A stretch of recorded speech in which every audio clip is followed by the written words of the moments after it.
Siete con Penalty, tutto il calcio di cui il calcio vero non parla mai, ogni domenica in diretta a partire dalle 19:30 su Sesta Rete di Catania, siamo in replica anche dopo le 23:30 e siamo in replica anche domani mattina a partire dalle 8:30 e da questa settimana, cioè da lunedì, ogni mattina alle 9, sino alle 9:20, una versione short remix in versione radiofonica della nostra trasmissione in onda su Radio Antenna 1, 103 700 sulla frequenza della FM catanese e siracusana. Allora, mi devi dire qualcosa su Ronaldo? Ok, dimmi qualcosa su Ronaldo. Servizio, se vuoi. No, non è un servizio, più che altro vediamo le gesta, insomma, di questo che effettivamente è un grande campione. Volevi dire qualcosa? Volevo dire che ti do 30 secondi però. L'ultima volta che mi ero emozionato per il calcio che conta era stato 4 anni fa. Non mi chiedere perché, se vuoi ti dico anche perché, quando la mia Inter vinse la Champions, sì? Era stata l'ultima volta. Ma le immagini di questo fuoriclasse che sale sul palco, viene premiato, si commuove, porta con sé suo figlio, saluta la fidanzata, la madre in platea, che sì? Veramente stupendo. Stupendo, sono assolutamente d'accordo e ti aggiungo pure... Meritato, strameritato. Certo, e ti aggiungo pure che vederlo giocare in televisione è fantastico, ma vederlo giocare dal vivo... Io ho avuto la fortuna di vedere la finale di Champions League di Roma 2010 tra Messi e Ronaldo quando ancora giocava col Manchester e devo dire che veramente corrono a velocità supersonica, veramente non è rapportato alla ripresa televisiva. Vederlo dal vivo è una cosa impressionante. È il trionfo della costanza, dell'allenamento, certo. Perché Cristiano Ronaldo non nasce così forte, lo diventa anno dopo anno. Siamo tutti curiosi adesso di vedere questa bella clip dedicata al Pallone d'Oro 2013, il Pallone d'Oro chiaramente assegnato a Cristiano Ronaldo. Dopo inizieremo a parlare del campionato di prima categoria, quindi per adesso possiamo vederci questa bella clip dove c'è veramente il sunto di una carriera che è già fantastica, dal Manchester sino chiaramente alle gesta finali attuali con il Real Madrid. La clip di Cristiano Ronaldo. You're simply the best, better than all the rest, better than anyone I've ever met. I'm stuck on your heart, I hang on every word you say, tears apart.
Cristiano Ronaldo.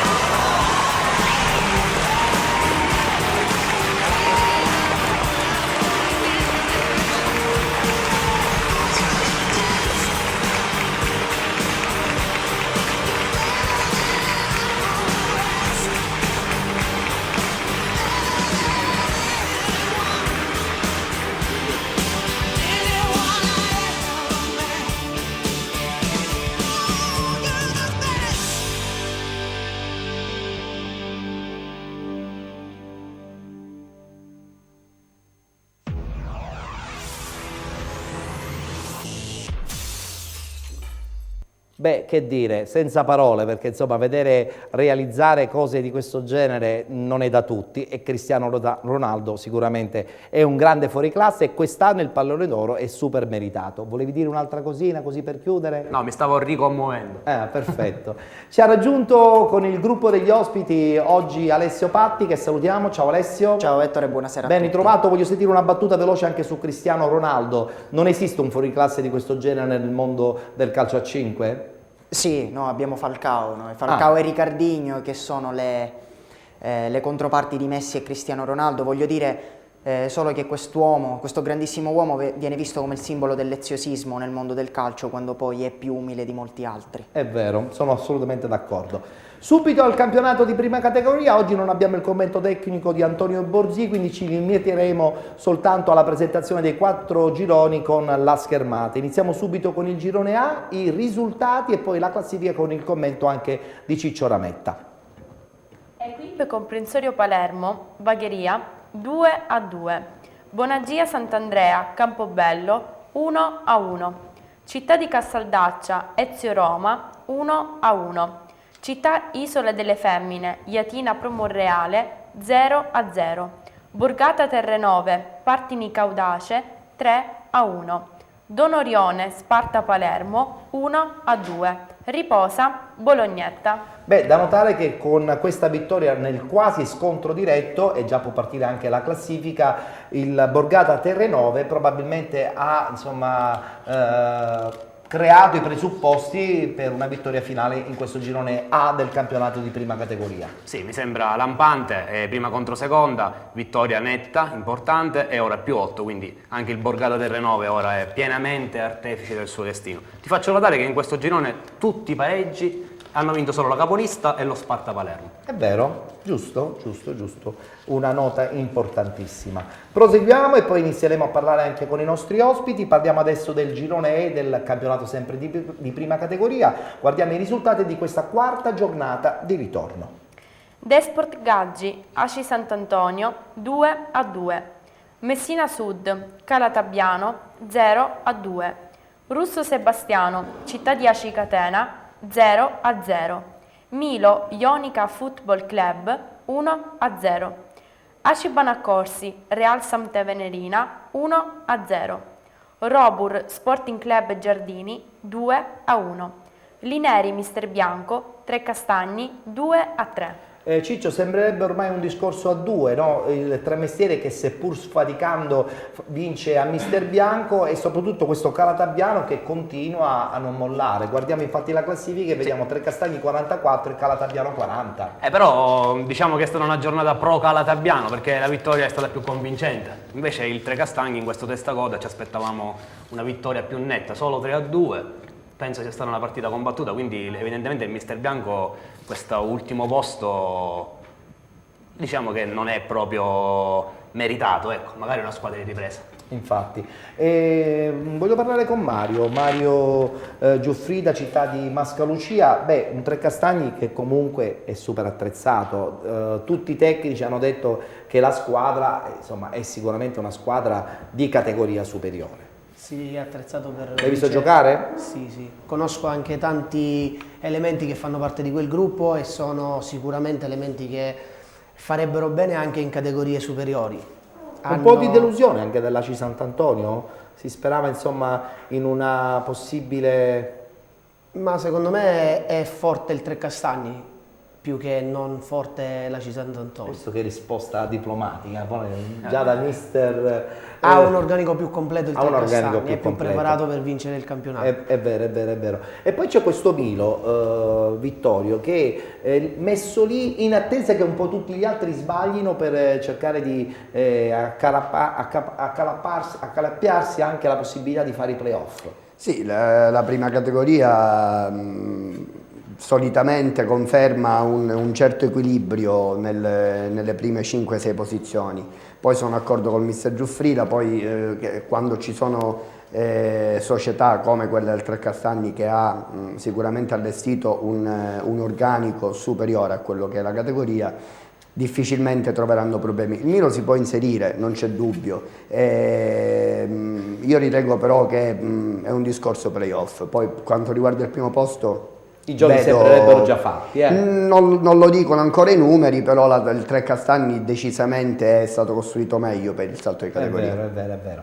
Bene, tra poco parliamo anche di questo girone dove c'è Città di Mascalucia, insomma un girone molto, molto intenso, molte squadre del Catarese. Guardiamo i risultati, girone F appunto del campionato di prima categoria. Città di Randazzo, Belpasso 2-0. Gravina San Paolo, Ciclope Bronte 2-3. Tremestieri e Tenneo, Città di Mascalucia 0-0. Città di Maletto, Cometa Biancavilla 0-1. Città di Catania, Città di Valverde 3-3. Reale Adrano, Real Città di Paternò 0-2. NBI Mister Bianco, San Giovanni La Punta 1-1. Tra i due litiganti il terzo gode, insomma il Città di Randazzo ha approfittato del pareggio tra Città di Valverde e Città di Catania ed è volato al primo posto. Ciccio. Eh sì, ne ha approfittato alla grande. Anche se non possiamo chiaramente parlare di fuga, perché veramente queste tre squadre secondo me si contenderanno la vittoria fino alla fine. Mi dicono che la partita tra Città di Valverde e Città di Catania è stata veramente scoppiettante, questo 3-3 senza tatticismi, ci hanno dato dentro alla grande per vincere. Onorano giustamente anche il calcio, no? Quando sì. poi si segna tanti gol, fa piacere. Probabilmente no? si sarà sbloccata presto e quindi i tatticismi sono andati un po' fuori. Bene, allora a questo punto Mario, questo Città di Mascalucia ha pareggiato a Tremestieri, è un campo sempre molto difficile, però insomma per voi sarebbe stato ideale una vittoria, no? Perché avreste in questa maniera consolidato questa zona playoff.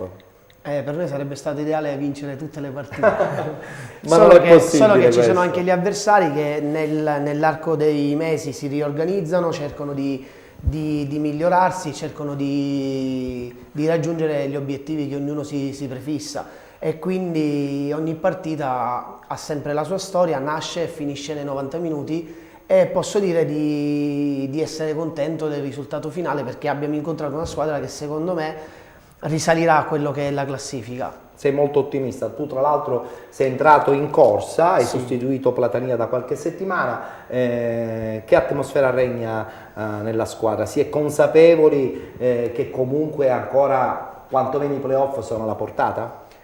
Sì, noi non abbiamo nessun obiettivo già predestinato, noi continuiamo ad andare avanti, cercheremo di vincere tutte le partite che verranno, naturalmente rispettando quello che sono gli avversari, e proveremo a raggiungere l'obiettivo che più è consono a È il minimo noi. che ti ha chiesto la società oppure un tuo obiettivo personale? No, io come obiettivo personale ho sempre quello di fare bene, e di conseguenza facendo bene sicuramente si ottengono anche i risultati. Vorrei cortesemente chiamare la regia e dire se può reinserire la classifica di questo girone F, perché con Vittorio volevo fare un po' il punto soprattutto nella zona bassa, no? Abbiamo questo Real Adrano che insomma sembrerebbe spacciato, poi c'è il Tremestieri che seppur pareggiando insomma ha smosso la classifica, Cometa Biancavilla che quest'anno insomma sta deludendo tantissimo, e poi c'è questa squadra che è il Gravina e il Belpasso che debbono lottare per cercare di conservare la categoria. Come vedi questa zona bassa della classifica? Queste io credo che le ultime tre faranno fatica a poter recuperare. Il Gravina mi sorprende così in basso, secondo me poteva sicuramente ottenere qualche punto in più a oggi, quindi Personalmente non credo che si possa riaprire un discorso salvezza, e il Gravina lo tirerei fuori da queste 4, quindi Belpasso, Cometa, Tremestieri, Adrano. Mi viene da dire che è un peccato vedere nello stesso girone Città di Randazzo, Valverde e Città di Catania, perché sono 3 squadre decisamente fuori categoria. Ben attrezzate, Sì. ben attrezzate. Io non faccio intervenire Alessio, perché lui mi ha detto fammi parlare poco della prima categoria, fammi parlare molto del calcio 5, infatti tra poco apriremo questa bella finestra dedicata al futsal, però io una domanda te la devo fare. Giustamente Vittorio sottolineava Città di Randazzo, Città di Valverde e Città di Catania. È un peccato però che soltanto una delle 3 vincerà il campionato, no? Ci Sì, dispiace Ettore, anche questa se cosa. poi tramite playoff e ripescaggi le sorprese Beh, ci ci sono potrebbe sempre. essere una seconda che potrebbe salire. Però sì, è vero Il che Mascologia, giustamente, come dice Mario. tutte e 3 meritano la promozione, solo Quindi 2 sarà l'avranno. dura. Sì. Sarà dura, sarà dura. Bene, e adesso il girone G e chiudiamo la parentesi del campionato di prima categoria e lì sicuramente il nostro Ciccio Lametta sarà super contento perché insomma parliamo del suo bel Megara Augusta. I risultati della 4ª giornata. Megara Augusta, Belvedere 0-0. Atletico Militello, Carlentini 3-1. Atletico Scicli, Città di Augusta 1-0. Città di Canicattini, Floridia, sospesa. Ellenica Frigentini 2-2. New Team Ragusa, Marina di Ragusa 0-1. New Pozzallo, Sporting Eubea 5-2. Va bene, ha giocato in casa ma ha fermato la prima in classifica, quindi credo che ad Augusta siano contenti, no? Perché giocare contro il Belvedere, che da più parti si dice che sia la squadra effettivamente più forte del girone, e riuscire comunque a non perdere è sempre un risultato positivo. Sì, sicuramente, anche se giocare in casa quando sei nelle zone alte, anche se affronti la capolista devi provare a vincere, quindi probabilmente saranno soddisfatti, ma pregustavano di rientrare in corsa anche per un discorso primo posto. Penso comunque che sia un buon pareggio per il Megara che magari cercherà di trovare la miglior posizione playoff per affrontarli bene. Società pronta per i playoff, il Megara Augusta, tu che vivi insomma la realtà di Augusta, ci abiti, quindi ex capitano del Megara Augusta, quindi conosci bene la realtà. Società cambiata, è società... Ennesima volta devo dire. Vabbè, era da un paio di anni che non succedeva. E pronta? Penso di sì. Ad Augusta in questo periodo, in qualunque settore, tutto quello che c'è sta stretto, calcistico e non. Per cui sicuramente sarebbero pronti secondo me a tornare in promozione. Io lo auguro. Ti devo segnalare però in questo girone, notizie sempre da prendere con le molle, arrivata tramite SMS da confermare, però dopo che abbiamo parlato con Cristiano Ronaldo del bello del calcio mi arrivano notizie invece da Canicattini di un'aggressione all'arbitro da parte di un dirigente Addirittura. del Floridia e partita sospesa. Per cui, Ai, una cosa brutta ripeto, allora, eh? Queste cose non ci piacciono. no, assolutamente, per quanto spesso gli arbitri ci fanno arrabbiare, però Attenzione, gli arbitri fanno arrabbiare e può anche succedere, ma a tutto c'è un limite. Assolutamente. Non ci dimentichiamo che è solo un gioco e come tale va insomma vissuto. Quando succedono queste cose bisogna appellarsi e protestare energicamente con i dirigenti che decidono di fare cose sbagliate e punirli. e punirli. La cosa principale da considerare è l'età degli arbitri in prima categoria, che di solito sono comunque tutti quanti sotto anche i 18 Ragazzetti, anni. sì.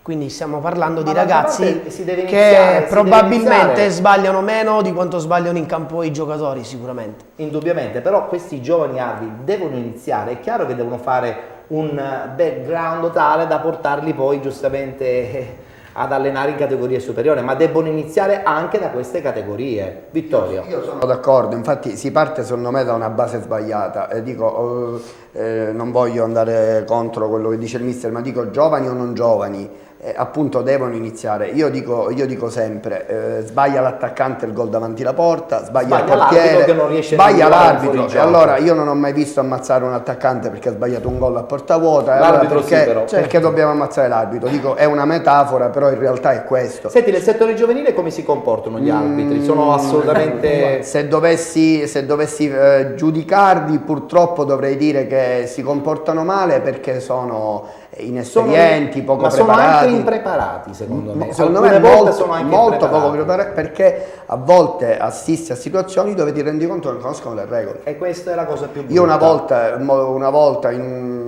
ho fatto battere il calcio d'inizio direttamente in avanti con la palla sull'esterno, stavo andando in porta a fare gol, mi ferma l'azione dicendomi che la palla bisogna buttarla avanti e poi dietro. Vabbè, Cioè, quindi- e allora la situazione è drammatica, quindi questa cosa ci dispiace tantissimo. Va bene, tra pochissimo parliamo del calcio a 5, vedo già pronto Alessio con il suo tabellino, il suo commento tecnico, però una battuta così per chiudere le proprie categorie di appartenenza. Città di Mascolucia che, come hai detto, ha un obiettivo importante, quello quantomeno di raggiungere i playoff. Poi vincendo tutte le partite si può anche sperare di vincere il campionato. Però io credo che la lezione dello scorso anno, dove si è preteso forse un po' troppo, sia stata importante all'interno del gruppo dirigenziale, perché quest'anno credo che le cose sono state fatte con più criterio. Ma sottolineare di voler vincere tutte le partite penso che sia l'obiettivo di qualsiasi allenatore in qualsiasi categoria. Poi questo è anche naturalmente incontrando le squadre avversarie i risultati non sempre sono positivi. L'obiettivo del Mascolucia era dare continuità a una squadra che magari non la riusciva a trovare e col tempo cercare di andare avanti e raggiungere l'obiettivo che sono i playoff. Questo per te è un debutto in categoria, no? Sì, sì, sì. E quindi insomma riuscire già a essere Ho sempre con una fatto squadra settore importante. giovanile, da quest'anno ho avuto la fortuna di poter iniziare anche a gestire un po' i grandi. Vittorio, invece tu Sì. hai insomma deciso di dedicarti interamente soprattutto al settore giovanile? No. Oppure c'è dentro di te comunque l'aspirazione di allenare? Io ho iniziato a allenare 2 anni fa, quando ho smesso di giocare. Ho fatto sino ad oggi settore giovanile, che mi sembra normale come inizio per fare un Giusto, po' di esperienza, giusto. ma il mio obiettivo comunque è allenare i grandi. Benissimo, però la soddisfazione fino adesso i ragazzi tuoi te l'hanno data, perché Ma, hai detto che molti ragazzi sono già nell'ambito della prima squadra. La soddisfazione è enorme. Lavorare con i ragazzi secondo me è una cosa che non può avere nessun altro paragone. È bellissimo, tirando delle emozioni completamente diverse. Io sono contento per quello che stiamo facendo alla Juniores, perché comunque poco fa non ho parlato dei risultati, ma abbiamo vinto tutte le partite, ne abbiamo persa una soltanto, 57 gol fatti in 10 partite, 11 subiti. Diciamo che sotto l'aspetto numerico siamo molto molto contenti. Miriamo a vincere il titolo regionale per poter poi accedere alla fase nazionale. Mi auguro di poter raggiungerlo insieme a questo gruppo di ragazzi fantastici. Beh, la dal primo società all'ultimo. è sicuramente... Io posso parlare così perché ho alle spalle una società che mi permette di poter fare un certo tipo di programma. Perfetto, bene, a questo punto parola e voce giustamente ad Alessio Patti. Può già partire la schermata dei risultati e insieme ad Alessio li commentiamo, parliamo chiaramente del calcio a 5, parliamo soprattutto del girone C1 del campionato appunto di calcio a 5, un girone tutto siciliano. I risultati sono abbastanza a sorpresa, soprattutto perché c'è stato uno scontro al vertice, no? Sì, Ettore, a me questa giornata ha molto sorpreso sotto il profilo dei risultati. C'è stata la vittoria innanzitutto dell'arcobaleno Ispica al Pala Milan di Caltanissetta e quindi automaticamente l'Arbor, vincendo a Librino contro il Catania, si riprende il primo posto in classifica. Un'altra vittoria che mi ha molto sorpreso è stata quella della Virtus Termini ad Enna, 2-1 il punteggio finale. L'Ennese rimane a -4 dal Mascalucia e ancora il Mascalucia è lontano sotto il profilo dei risultati, perché se perdi in casa con la Virtus Termini non so fino a che punto si può pensare di ottenere la salvezza. Mascalucia che comunque non naviga in acque tranquille, 5-1 contro la Mabonat, Monca di Abate e Marchese, i migliori marcatori dell'anno, fa una brutta prestazione, espulsi Mangano e Privitera. una giornata nera per Previti e per tutta la dirigenza. Questa è la classifica attuale, 19ª giornata. Sì, vediamo anche come si rilancia l'MM Futsal che vince, aggancia di nuovo il Progela, fermato in casa dall'Azzurri Futsal Palermo, e qui una chicca, primo risultato a occhiali, il primo 0-0 in 19 giornate, è un risultato desueto nel calcio a 5, ma Assolutamente impossibile trovarlo figlio, generalmente. sì, ma no? è figlio di una partita dagli altissimi contenuti agonistici, un po' meno quelli tecnici, perché giustamente le squadre non si sono sbilanciate più di tanto. L'Azzurri Futsal Palermo però poteva sfruttare lo scontro diretto e cercare di accorciare ancora di più in ottica primo posto. La prossima settimana qualche scontro che può cambiare la classifica? Non dico niente, lascio la sorpresa ai telespettatori che andranno nei palazzetti a godersi un campionato che è veramente incredibile. Di grande qualità, indubbiamente. Bene, abbiamo chiuso la puntata odierna di Penalty, oggi insomma ricchissima, con tantissimi ospiti. Iniziamo a salutare Ciccio Rametta, che la settimana prossima ritornerà solo ad occuparsi del campionato di promozione, perché insomma Antonio Borghi dovrebbe rientrare dalla sua febbre a tutti gli effetti. A meno che non sia una febbre da cavallo. No, non penso proprio, mi auguro di no, insomma. E lo salutiamo anzi a tal proposito. Salutiamo anche Alessio Patti, che ci lascia con questo dubbio, prossima settimana potrebbero esserci delle belle sorprese nel campionato. In questo campionato sono tutti scontri diretti. E quindi giustamente sarà ogni partita intensissima. E fino alla 30ª giornata ci divertiremo. Benissimo. Però non ha detto che la capolista è l'Arbor Augusta. Sì, la seconda squadra di Augusta. La seconda squadra. Che mira a di Augusta, diventare la prima, attenzione, vista la decadenza perché la- lo insomma, diventerà, della storica. lo diventerà è presto. diventata ormai, insomma, è andata via ormai questo Augusta storico. La favola sembra essere... La favola si è conclusa. Però l'Arbor secondo Bisogna me vedere se ripartirà dalla Serie B con un bel progetto oppure se si iscriverà in un campionato minore. Continuerà invece la favola della squadra juniores di Vittorio Iemma, a cui auguriamo naturalmente il buon lavoro e anche prossimi successi con la sua bella stagione 2013-2014. Grazie molto. E salutiamo anche Mario Giuffrida, che spera di vincere tutte le partite, che spera di andare non soltanto ai playoff ma addirittura di vincere questo girone. Mi piace questa sfida, no, ma bisogna dirle, queste cose fanno piacere perché bisogna essere determinati. Tu lo sei giovane e sei determinato. Grazie, Questo grazie. è un punto che va sempre a favore degli allenatori. In bocca al lupo a Mario Giuffrida, salutiamo anche la nostra splendida Giulia Bonaccorsi, che rivedremo la settimana prossima. Non mancherai? Sì, certo, non mancherò. Perfetto, noi ci congediamo, vi salutiamo e vi ricordiamo in chiusura che questa trasmissione in versione remix radiofonica la potrete ascoltare domani mattina, lunedì, a partire dalle 9 sino alle 9:20 sulle frequenze di Radio Antenna 1, 103 e 700 sulla FM della provincia catanese e siracusana. E naturalmente, se volete rivedere la nostra puntata di Penalty, basta andare sul canale Penalty di YouTube, e se volete anche questa sera a partire dalle 23 ci sarà la replica, così come domani mattina a partire dalle ore 8. Noi ci rivedremo naturalmente la prossima settimana. Arrivederci.